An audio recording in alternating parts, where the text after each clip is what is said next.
Welcome.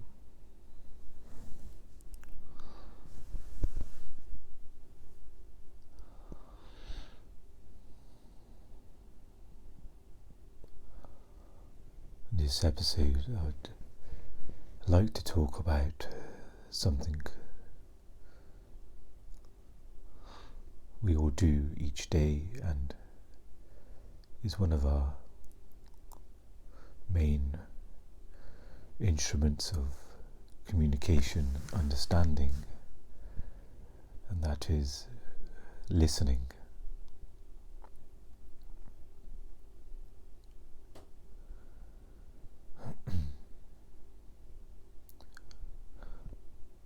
Now, for some of us, listening may come easy. There may not be a lot to say.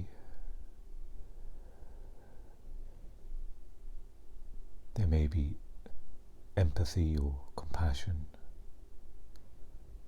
presence already there.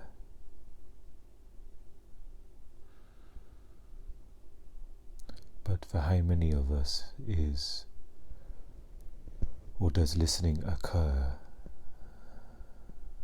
as a meditation?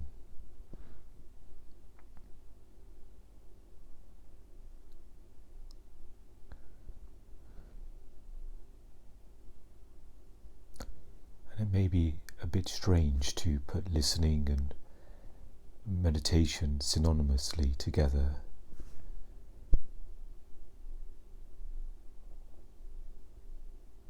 They may be seen as two separate things. But in this instance, listening can also be attention or alertness, to be fully aware, to not be having thoughts about what you're going to respond to that person.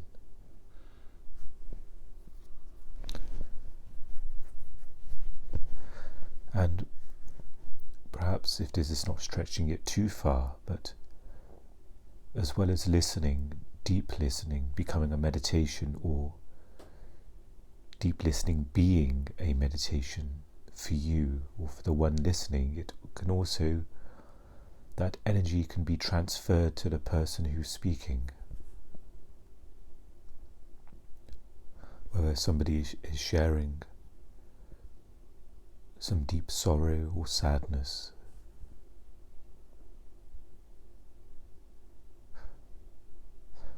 or even holding space for somebody's happiness and joy.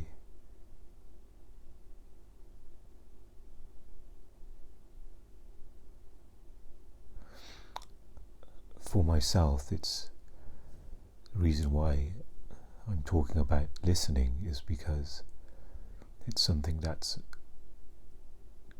been a struggle for me. My tendency is to always have a response, or holding on to a clever thing. It could be a funny thing or a comment or something I want to share about myself that relates to what they've said, and I almost hold on to that, waiting. There's a bit of listening there, but not completely. And as soon as there's a slight gap, I sort of wedge in what I want to say. And so the meditation becomes the one who can see, the one who is aware of those thoughts that want to, or the little me that wants to interject, that has something really funny that can make that person laugh, and it's waiting. Maybe there's tension, constriction there as the waiting happens, instead of the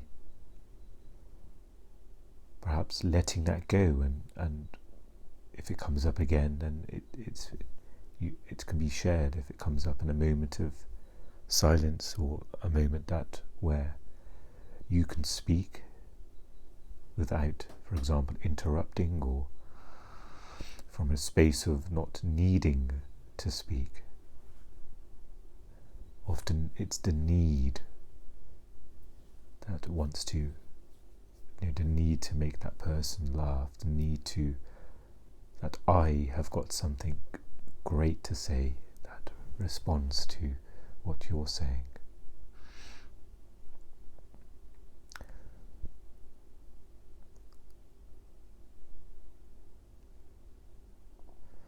And with deep listening, the energy that is almost broadcast from yourself as deep listening occurs, that is again received by, even if somebody is unconscious and they may be talking non-stop for the last 10 minutes, which let's say it can be a common occurrence in this day and age. But you're giving space, and that will be, it may not be consciously received on their side, but it always alters the quality of what is happening. It's like adding an ingredient to a recipe. It's always going to have some effect or impact. It may not seem like it on the surface. They may continue on for another 10 minutes. But there is always something at play there when deep listening is happening. Deep awareness, alertness, spaciousness.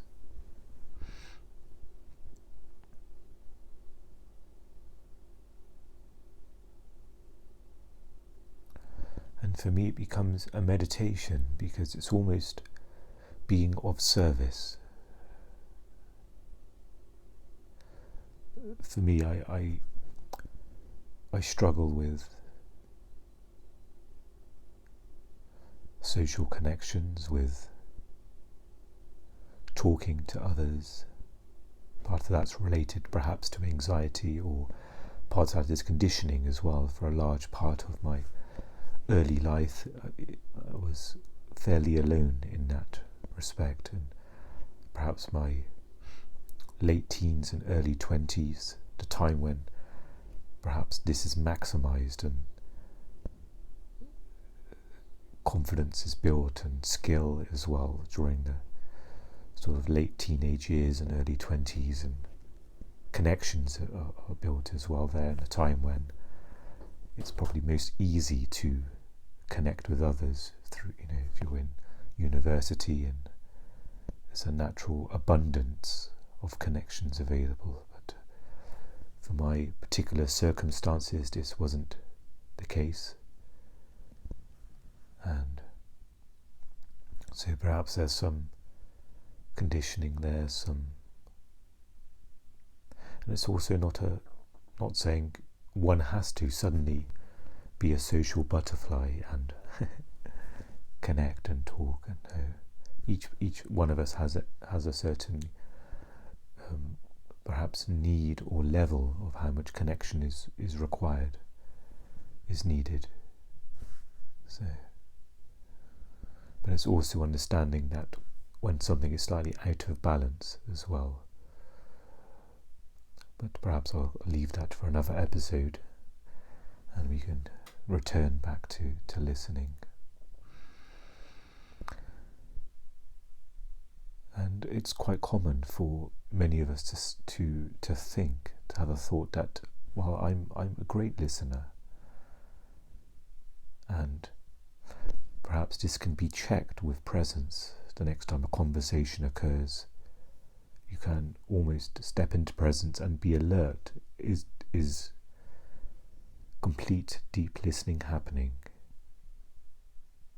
or is it just a thought that, yes, the nodding of the head, the mannerisms, the yes, yeah, when perhaps maybe there's a bit of waiting happening instead.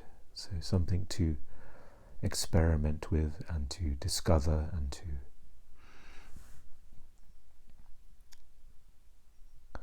so because of my struggle or my lack of desire sometimes to connect socially, then I almost see deep listening, or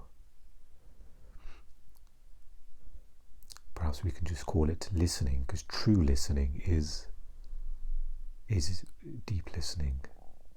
Is that unfortunately it's been watered down to what we think listening really is.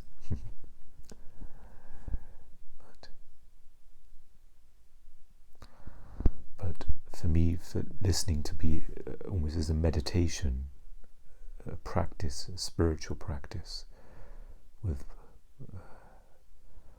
my own presence, then it becomes something more than just a sort of social connection, a sort of something that might be healthy for the mind, there is of course importance there for the health of the mind, as I've spoken previously, but there becomes a deeper, fulfilling, meaningful doing when listening is happening with alert attention. So that's helped me a lot to, when I'm with somebody, to okay, let's really listen here. And perhaps you can also see how it feels when listening is not happening, and instead there's interruptions or there's unconscious responses from yourself. And I've had that many times, where after I've spent some time with somebody, I've come away and suddenly something's come to the surface of this uncomfortableness, or this replaying of what was said, and oh God, why did I say that? And and also there's almost a misalignment that happens there when you kind of replay that. There's a bit of a chalky residue, or something that now needs to be a little bit resolved. Whereas, for example, a recent interaction I've had, I was perhaps fairly present in listening and speaking what to be shared as well. Perhaps I can bolt that on to this episode also, because quite often when there's unconscious speaking, then there's unconscious listening as well. Sometimes they can go together, and that's also a problem for me. Unconscious talk, and I guess perhaps we can substitute problem for challenge is to, when after that action has happened, then there's a reaction to it as well. When I talk about that chalky residue, there's something that didn't feel nice, that wasn't really. And when there is conscious talking happening from a place of stillness, then there is no residue afterwards. There's no thoughts about it afterwards. There's probably someone who may say, what did you say about that? And there may be no recollection there. Nothing. Oh.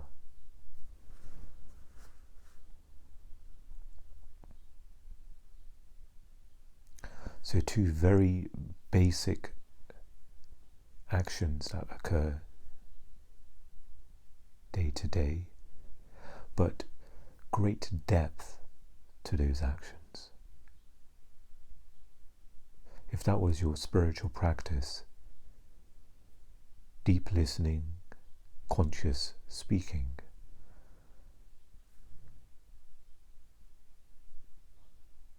that in itself is, perhaps we can call that a meditation or practice in itself. Yes, there are beautiful meditations, practices, things we can do as different, rattle some things off the top of my head, Tai Chi or yoga, and sound meditation as well, music, formal sitting meditations, or it's breathing meditations, vipassana, or mindful sitting,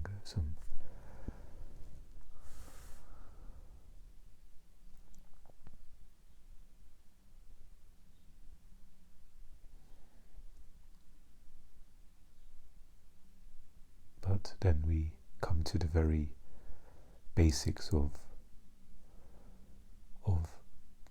the actions of this form, communication, speaking and listening. And perhaps you can see the quality or the effect that may have. And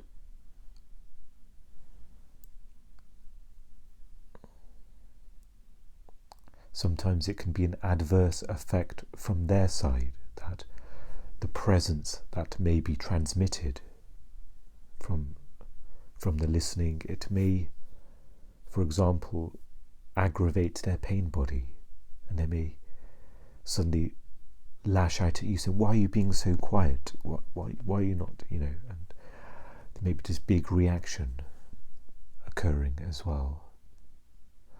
And it's to be not taken personally. It may come across personally. It can very much feel that way, especially if it's a close family member. I've had that happen to me in the past, where we were going on this long walk, and the person I was with, a close family member,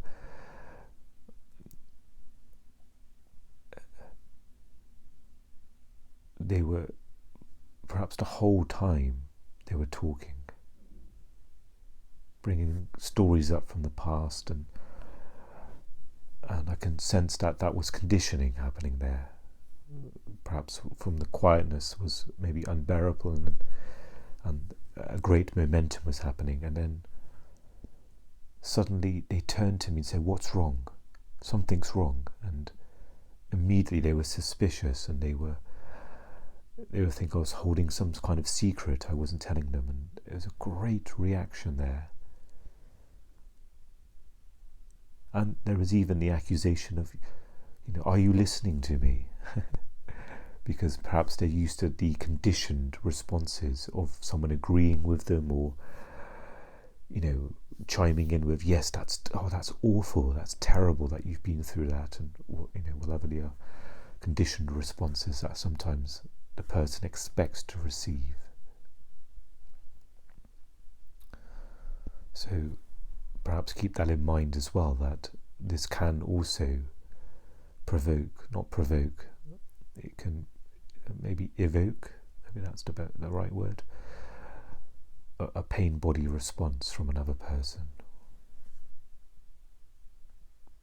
And of course you can simply respond with, I'm just feeling, you can be very sincere and genuine in that moment. Share how you're feeling. So I'm feeling quite calm right now, I'm happy just to listen.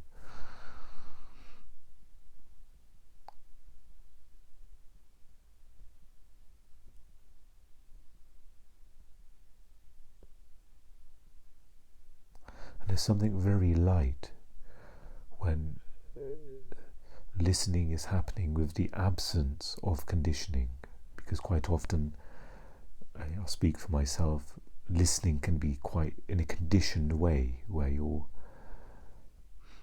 sort of chiming in with responses of agreement or things, and there's nothing wrong with that. But without presence there, then a reaction occurs. There is almost an impression on you that's made, a sort of heaviness or a residue, as I say. But listening without holding on to anything, without expectation, listening as a meditation, because it elevates listening. For don't need to use the word meditation. I use that for myself to almost elevate the practice of listening, where it's not as it's a daily thing, and it's something we're so conditioned to do that quite often we're not aware at the time that listening is happening. I think it's a Buddhist meditation where when something is happening, it's almost a bit of a mantra, okay, where it's a walking meditation. I don't know if there's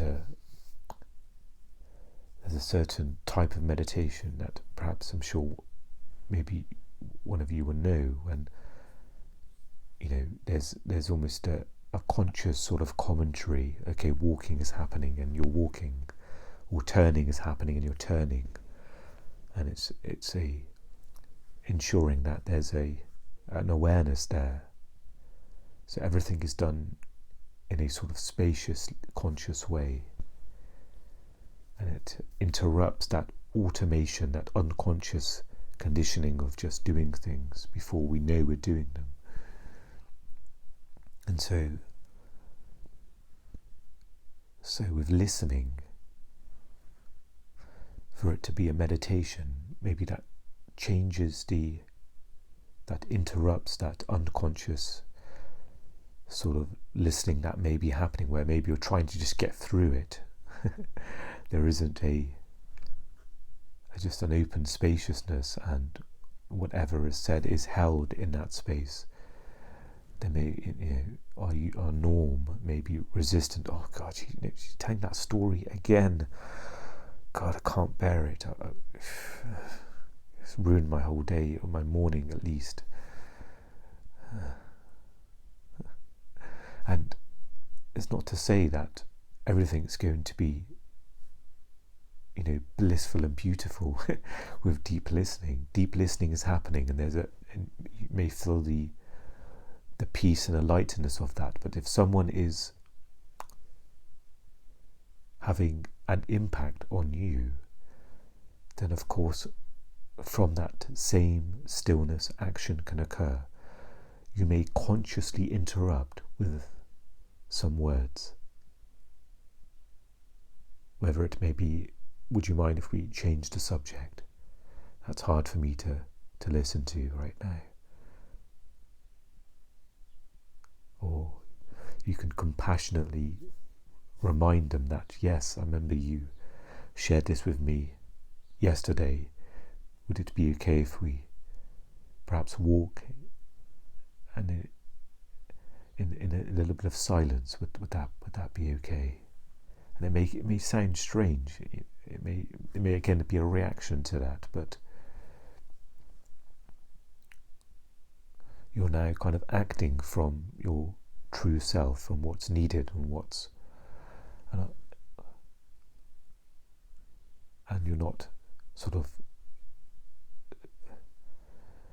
in this uncontrollable conditioning of this like raging river that you're kind of flowing down, that you're not in control of, that you're resisting. And now there can be some conscious action to perhaps maybe even walk away from the conversation.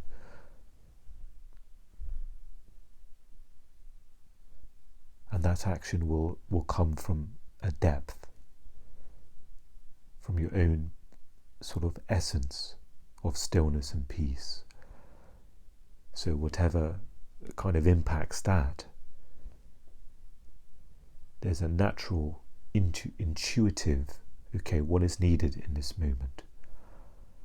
Okay, there may be an inner strength to say, oh, okay, this is difficult to listen to, but there's also space there that's able to listen. And you may stay in the listening, or there may be an action saying, okay, it's time to go, and you make your exit.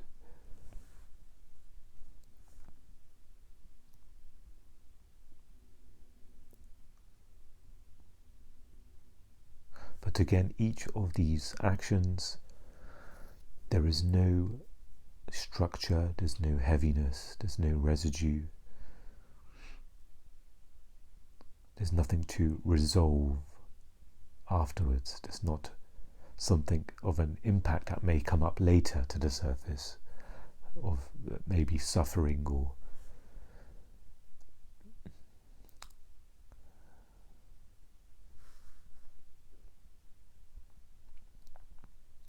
and it may be recommended to begin with an individual that perhaps may not have that, where the relationship may be a bit light, where it's not a troubling relationship or a very deeply painful one, where it's really hard to listen to a certain person, or it may be good to begin. And that may make it easier to step into presence and to be in that place of deep listening, or to return to the place of deep listening, as is, if we pull off all the layers, deep listening is always occurring. That, substitute a word for stillness or awareness, it's all the same.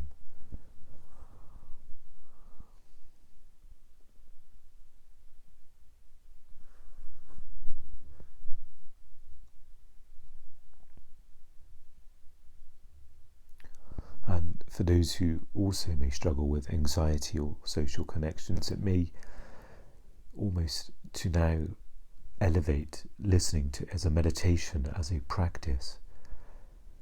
Then it may change the approach, and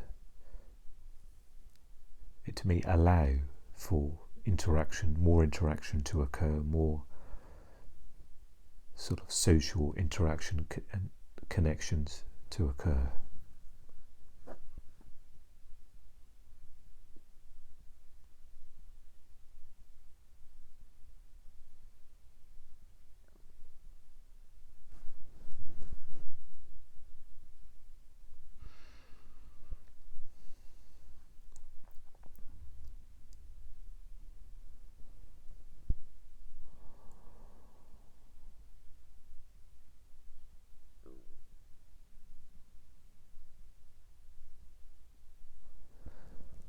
And finally, of course, we can listen to ourselves.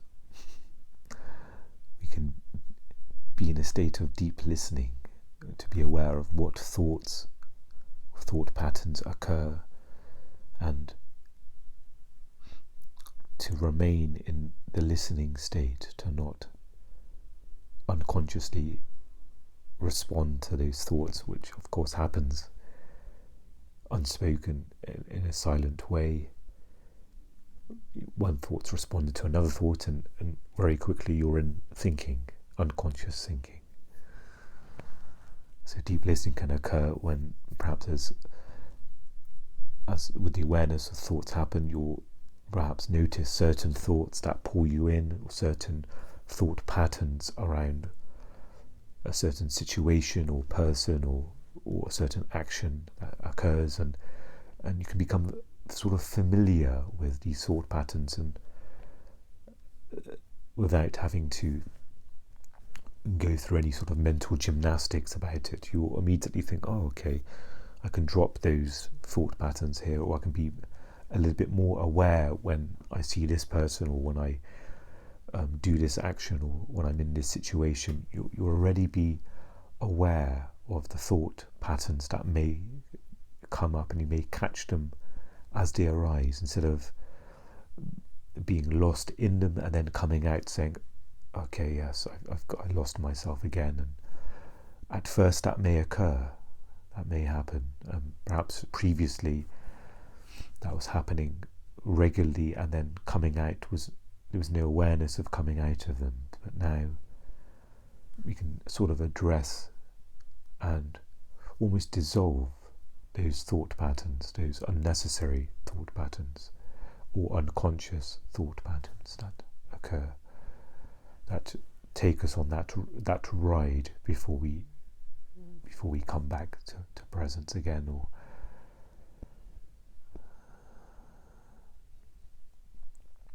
And of course we can start very small as well. There's no big achievement with listening. There's no such thing as a good listener or the best listener. yes, you may see progress. You may see, okay, there's a bit more lightness here. Okay, it's a bit more spacious here. Or there's more time went by before an interruption happened.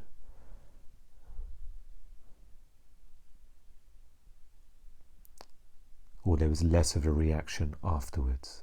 So there's not looking for perfection here to be, an achievement or status as a listener. All of this is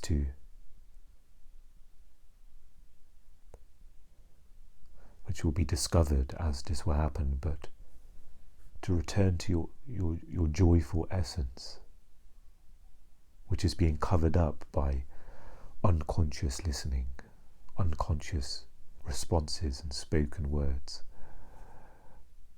And now you're just almost allowing the decks to be cleared, to remain clear as well. We're not adding more to it.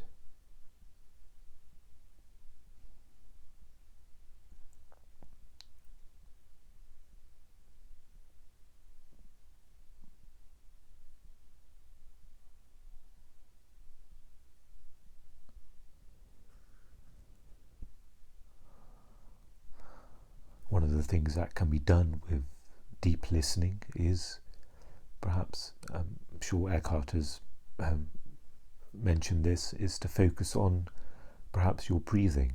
If you're doing some diaphragmatic breathing from your diaphragm, and feeling the sensation of the breath and how that fills the deep breathing with the body.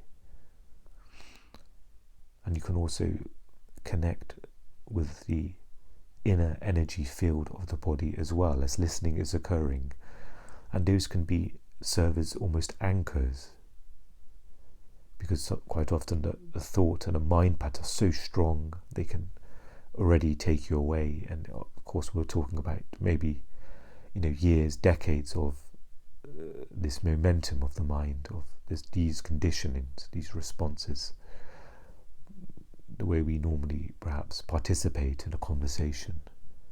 There may be a heavy mental structure there, so it may be a case where, yes, you may lose oneself in that and come back again, which is, it's all fine. But perhaps if one is needed, you can add some awareness to your breathing, add some awareness to your inner energy field of the body. You can add some awareness to sense perceptions as well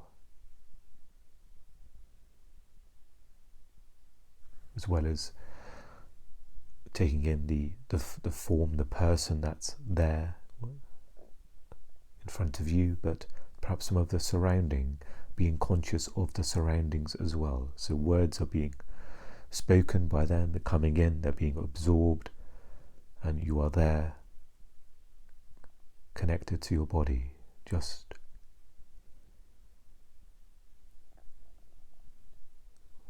every cell of your body, every part of your attention, your alertness is just listening. That's all it's doing. The ease of deep listening.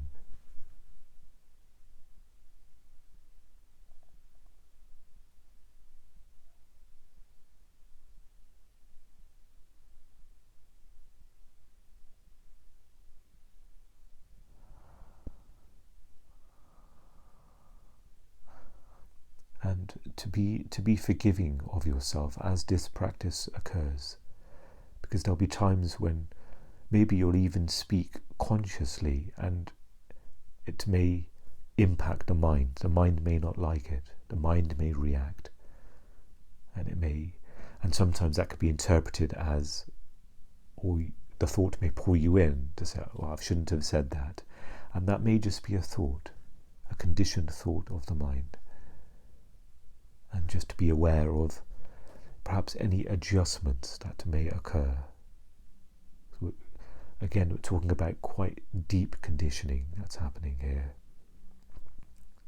And it's not to say it will take equally amount of time to undo that, But of course there's going to be a bit of an adjustment period. There may be a reaction with the mind now, because maybe the mind really enjoyed being unconscious of,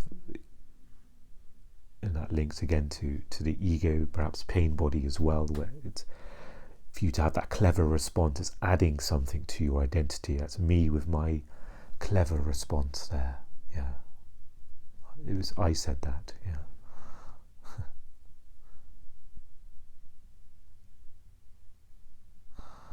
So perhaps expect a reaction, which is why perhaps starting small and simple is maybe the most supportive way. So when a small reaction happens, then I've caught that, yes, and it's almost the practice then can sometimes be almost blended in to how one is living, instead of sort of uprooting something and trying to do this big change of, okay, from now on for the rest of my life I've got to do this deep listening stuff. I've got to be a better listener, okay? Or in this one moment, is there space for awareness when listening is occurring? Can I be connected to my body as this person is speaking? I can, okay. Well, that's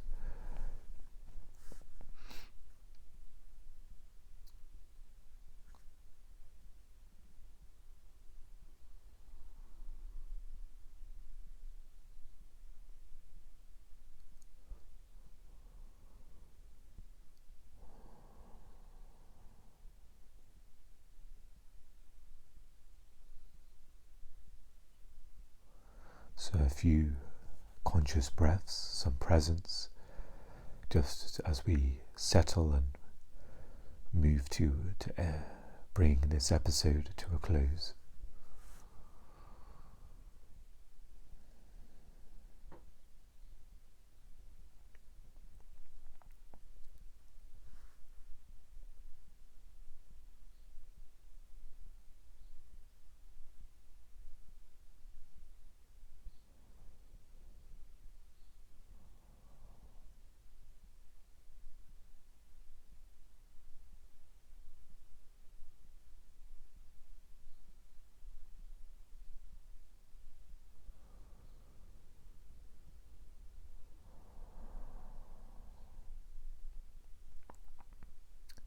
And I'll leave you with these words as well: to enjoy listening. And this is almost the fragrance of presence, when there is a joyful spaciousness happening there.